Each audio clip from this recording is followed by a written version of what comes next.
Hey everybody, got another video here for you. X-17 progress report, I guess you'd say. The guitar's been totally disassembled, and it's had the grain raised, and the fuzz was sanded back with 320, and it's been masked off for the paint shop. And I changed my mind about how I'm going to finish it. It's all stained grade stuff, so just hitting it with clear coat and calling it a day seemed like kind of a waste. So what I'm going to do instead is I'm going to do a, what's it called? Raspberry Dragon's Breath stain effect. It's a stain used by PRS guitars. But instead of using blue and red for the colors, I'm going to use black and red. So instead of being a Raspberry Dragon's Breath stain job, it's going to be a Black Cherry Dragon's Breath stain job. And the way this works is you've got your light wood and your darker green wood. The light wood is soft wood and the darker wood is harder, and so you hit it first with one color and then sand back, which leaves a little of that color in the harder dark wood grain, and then you hit it with your second color, which, where it's white wood again, makes it just the second color, and then it blends from that to the first color you used. And it gives a very cool looking effect, as long as you use colors that the two colors you start with plus the two colors blended together, all three look good. If that's the case, then yeah, it's a pretty cool effect. So I'm going to try it with a black and red, which means that this will get hit up with a black dye, then sanded back, then it'll be hit up with a red dye.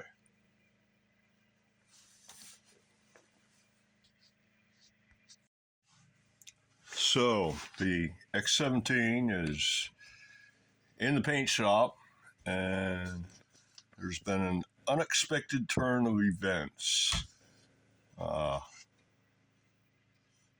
This has got the first coat of black dye on it. It's probably going to get one coat, and it looks like the fingerboard's been sealed. Yeah, so the stain didn't take it all, basically. Took every place else, pretty much. Some places here on the headstock, I didn't get all the old clear coat sanded out, but I can just hit that with the sander again and then hit it with some more dye.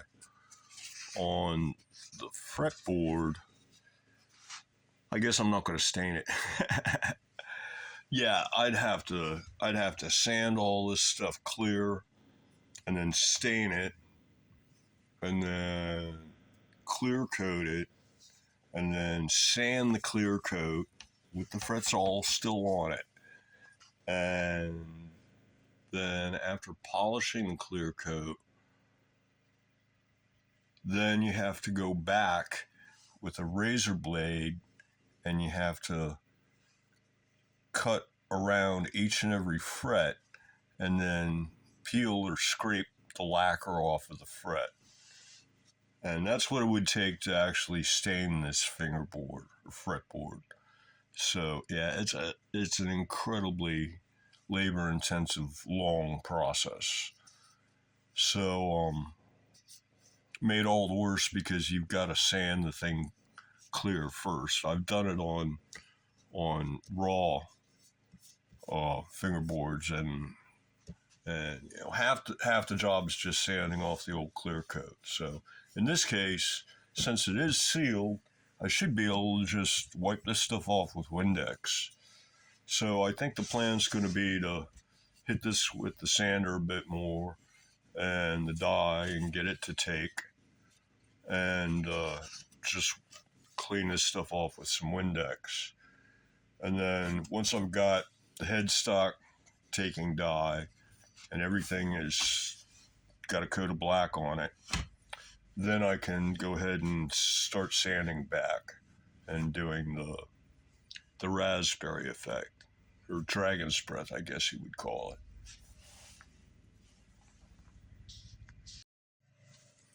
Okay, I went ahead and sanded the headstock again and restained it, and everything except for like right there and right there and like right along there.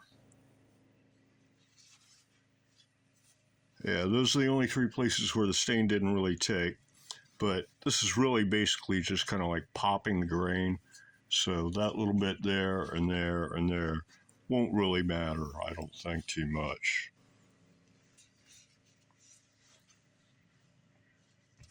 On the other hand, maybe I should hit them one more time. Suppose it wouldn't hurt. In the meantime, the body, I sanded it back with the detail sander, and then I hit it with the jar said light red, but it's more purple than red, and the effect is really more of a grain pop than it is the dragon's breath effect. So yeah, I didn't get too much of the three-stage color blend. I mostly just kind of got a black pop on a light purple, I guess, almost pink. This is just the first coat, but in general, it doesn't look bad. It looks a lot brighter in the camera than it does in real life.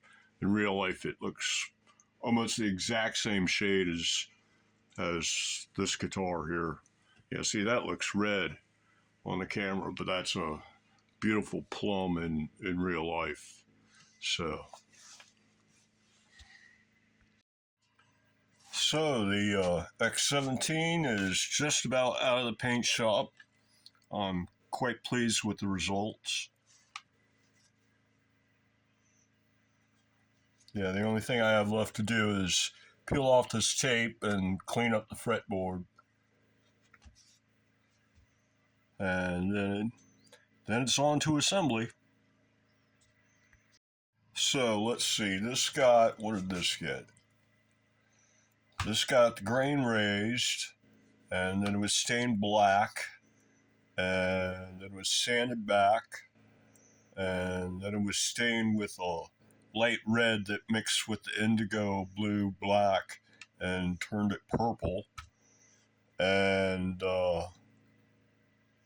then it got like 4 or 5 coats of clear lacquer, and then it was sanded flat with 320, and then I ran through the grits to 2500 to polish sand it, and then I went to the polisher with the turtle wax polishing compound on the buffer, and then I did the paste wax, and I didn't put mineral oil on it this time. It was feeling plenty slick and smooth with just the paste wax. So yeah, that's what it's gotten to this point, and now I just have to clean up the fretboard. And there were a couple runs, but nothing too major, so just the level sanding of 320 after the 4th or 5th coat took care of things. Well, I think that's going to do it for this video. So, until the next one, everybody, have a good one.